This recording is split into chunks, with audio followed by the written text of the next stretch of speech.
Good evening and welcome to Sports Overtime. We're here in our digital studio where we have our show Southeast Sports Plus every Monday to Friday, 2 o'clock to 4 o'clock on the free WKRG Plus app. This week we got a chance to catch up with a lot of our friends at the Nexstar Nation as we preview a big week in college football. Here's the best of. Right now, the way that LSU and Texas are playing, you would think that they could get one of those teams. Mm-hmm. Missouri, Missouri's better than you, but that doesn't mean you can't beat them at home. Yeah. So, this is a big-time bridge game. They got to win this one, and then I think you get to 5 wins. And if Petrino gets to get to 6 wins, he's got to go 5-1 or 4-1 here in these last 5 games. Right. I don't. That seems like if he goes 4-1, he's got the job. I think if it 3-2, we'll see. He's gonna have a hell of a case. But sometimes these things are decided before we know about them. Right. Right. Nick Saban, when he took the job at Alabama, clearly.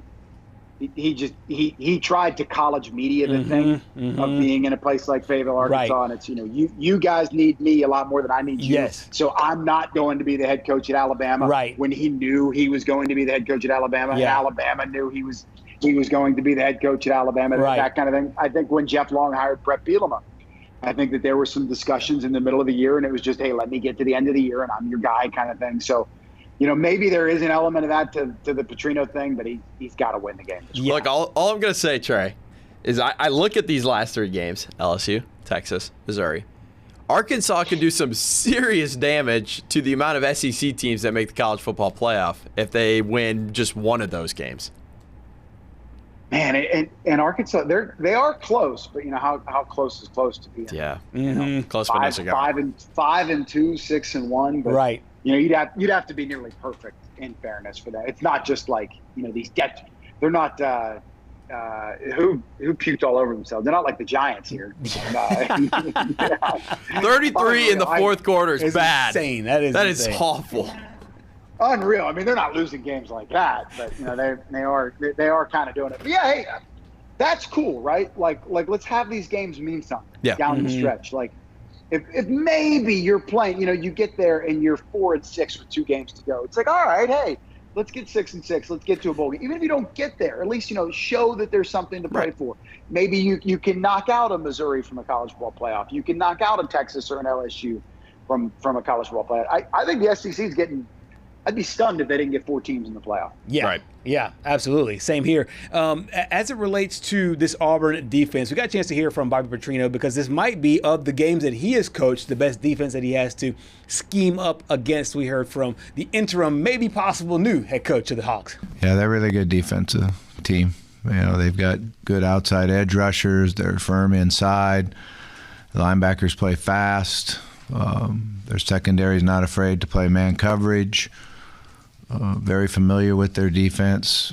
They're very, very well coached.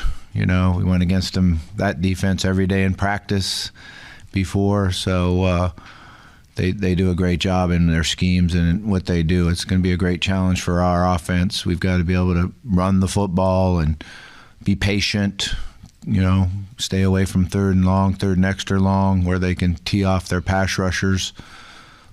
So I think we have to be efficient. We have to really be efficient on first down. I think this defense for Auburn is really interesting going into this matchup because this is Auburn's probably toughest test from a defensive standpoint for the kind of offense they're going to play against. What do you think might be the magic number for this Arkansas team to be able to feel comfortable with their defense, as badly as it's playing, to be able to get a win over the Auburn Tigers? That defense wins championship thing, I think that's just so antiquated. So in today's college football, I say first and foremost, if it's one or the other, elite defense, elite offense, I would much rather have the offense. I just think that's how the game's played. Man, Arkansas's defense is just not good. How can Auburn score 27, 28 points? Right. Probably. I think for Arkansas to win this game, I think comfortably they're gonna have to hit 30. If you tell me Arkansas scores 30 points, I think they win the game. Stay with us here on Sports Overtime. And remember, you can watch our show, Southeast Sports Plus, from 2 to 4 o'clock on the free WKRG Plus app. You can find us on your Roku, Fire TV, or Apple TV device.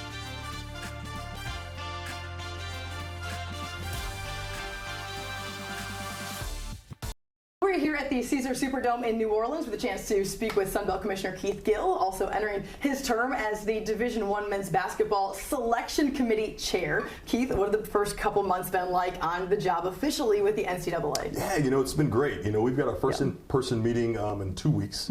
We just had a meeting a few days ago, and it's going really well. We're getting ready for the season. Basketball starts up here in a few weeks. It's right around the corner, and it's going to be an exciting college basketball season. A lot of great teams. Yeah, it's crazy to think that it feels like we just had the start of the football season, and now we're already talking about hoops. Well, wild time for you also as the Sun Belt Commissioner. How are you balancing both, and what will that look like over the next year or so? Yeah, it'll look like a lot of movement, but it'll be great. One, I love sports, right? So, no one's going to feel bad for me because I get to chair the basketball committee and I get to go watch football games in my day job, right? So it's really something exciting for me. I love football. I love basketball. And so, blending those things together is going to be, it's just going to be pure joy. It'll be great. In some ways, it feels like it was just yesterday that we were in San Antonio on the Riverwalk, and you were serving as the vice chair at that point. Had a chance to talk a little bit about what that was like then. What did you learn in that time serving as the vice chair that kind of got you ready for what's ahead now? Yeah, it's great. So Bubba Cunningham, the AD at North Carolina, was the chair, and just getting a chance to kind of sit and kind of watch him work, the way he led the meetings, the way he kind of represented the committee, the way he kind of steered us through some really difficult issues has really been helpful for me. I could kind of role play and got a little taste of it in selections last year because there were certainly some things that some people would say were controversial that I certainly got a chance to step in and see. So it's nice. I had a dry run last year, and I'll get to really do it for real this year. For you sitting in those meetings, is it stressful? Is it fun? Probably a little bit of both. Yeah, I think it's stressful and fun. It's hard because you never have enough spots. There's so many deserving teams, but you only have 68 spots. And so someone's going to be disappointed when they're left out.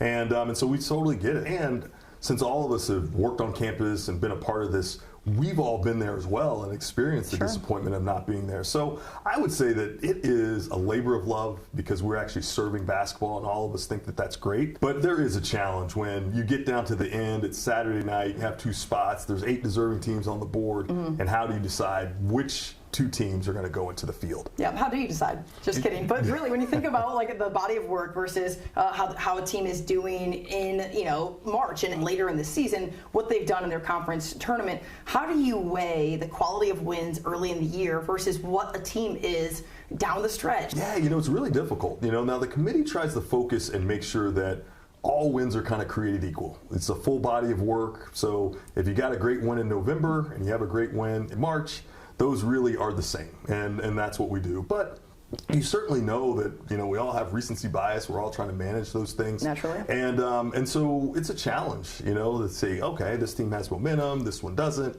Injuries play a role. There's just a lot of different variables that make it a challenge. But as a rule, the committee really is looking at wins in November just like they look at wins in March. Yeah, absolutely. And when you look at where things are at right now with college athletics, there's a lot more parity, the transfer portal.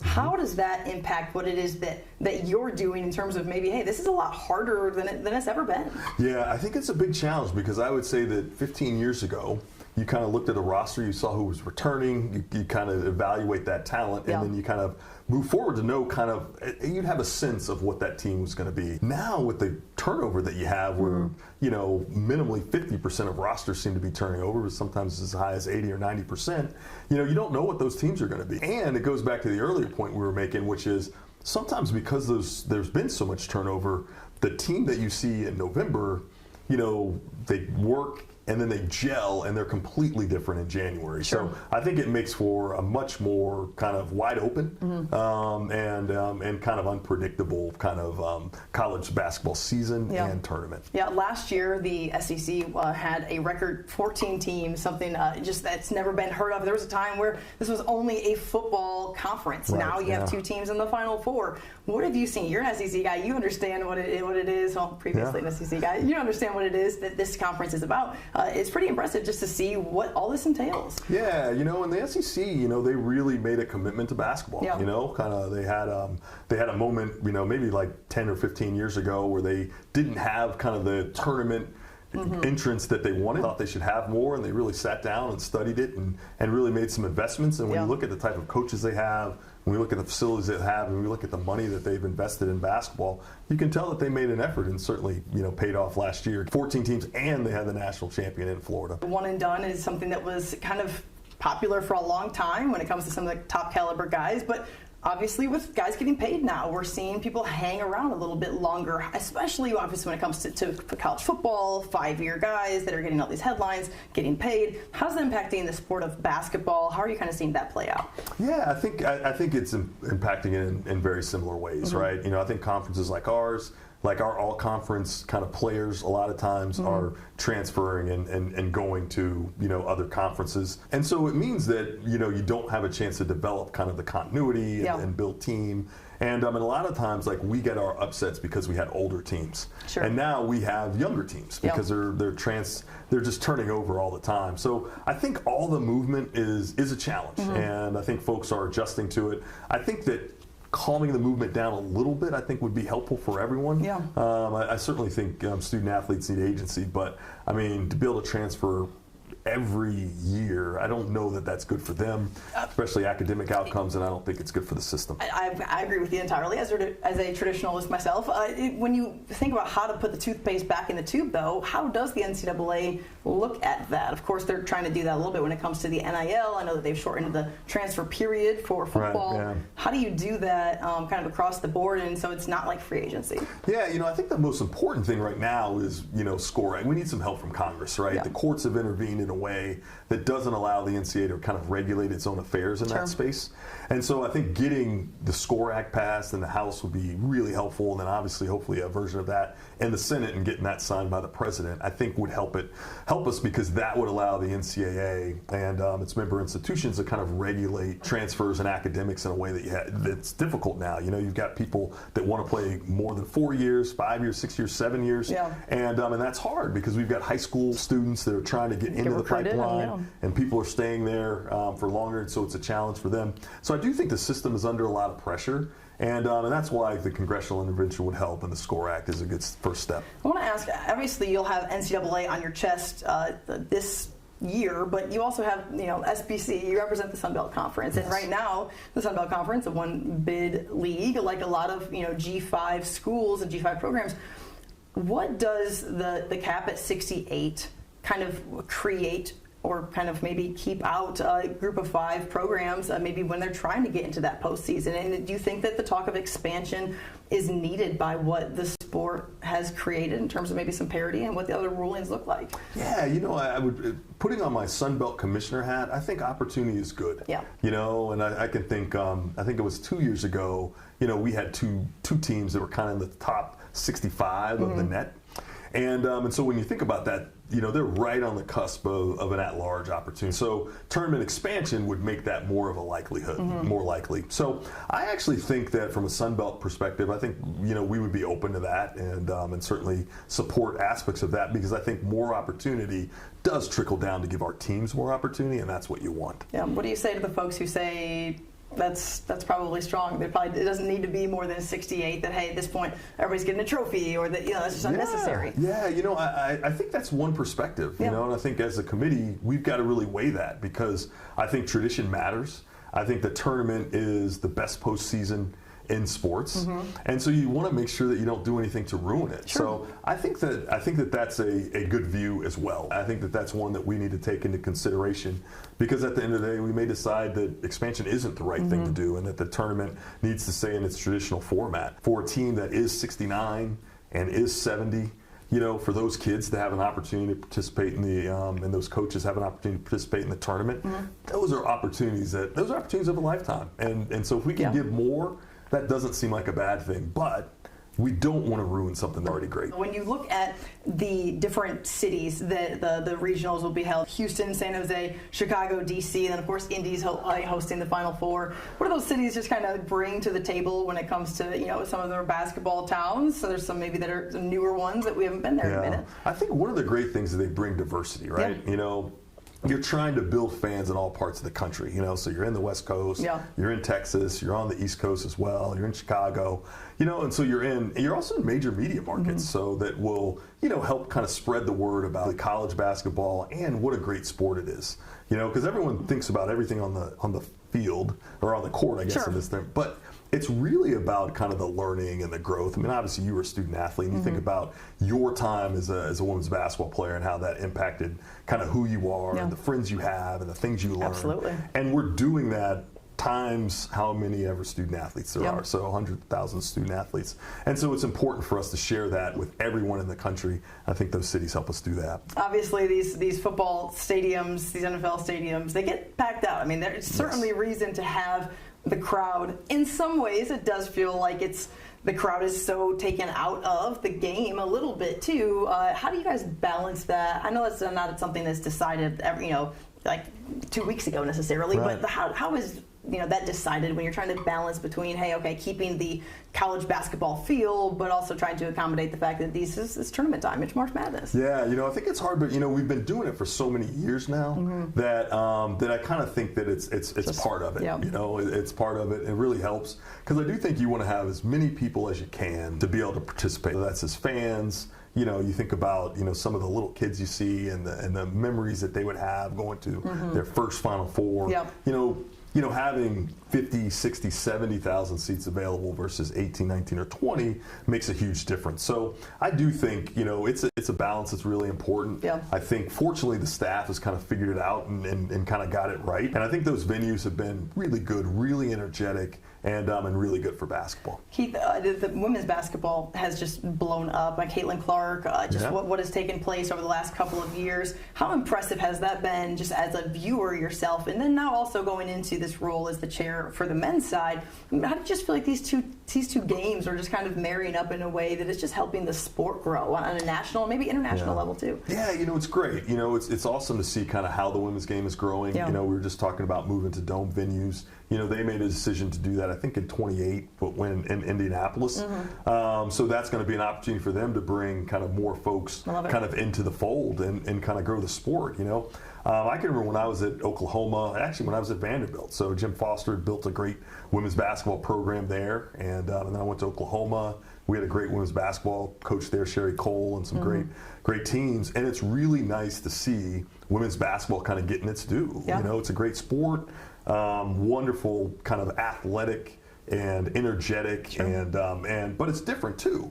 And so there's a lot of great things to appreciate about it that is different from men's basketball.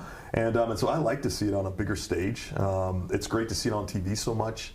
And see the visibility. So I think it's been great. I think it's been great for basketball generally, but certainly great for women's basketball. Before we let you go, kind of what does the next couple of months look like for you, and how often does the committee meet? How often do you guys chat? Are you watching basketball just every single day of your life for the next 8 months, or what? We'll be watching a lot of basketball. So people will be managing kind of their conferences and trying to become experts in the basketball, and so that we can sit. We'll meet once a month, to talk about it. We'll meet in person, so we have our reveal in February where we reveal our kind of mid-season top 16, which will be great. And then selections will be here before you know it. Conference tournaments. I mean, so March Madness is just around the corner. Really excited. It's such a great time of year. It's the best time of year. Yeah, best postseason in sport. No doubt. Absolutely. Keith Gill, appreciate your time, sir. Thank you so much. All right, guys. Stay with us here on Sports Overtime. And remember, you can watch our show, Southeast Sports Plus, from 2 to 4 o'clock on the free WKRG Plus app. You can find us on your Roku, Fire TV, or Apple TV device.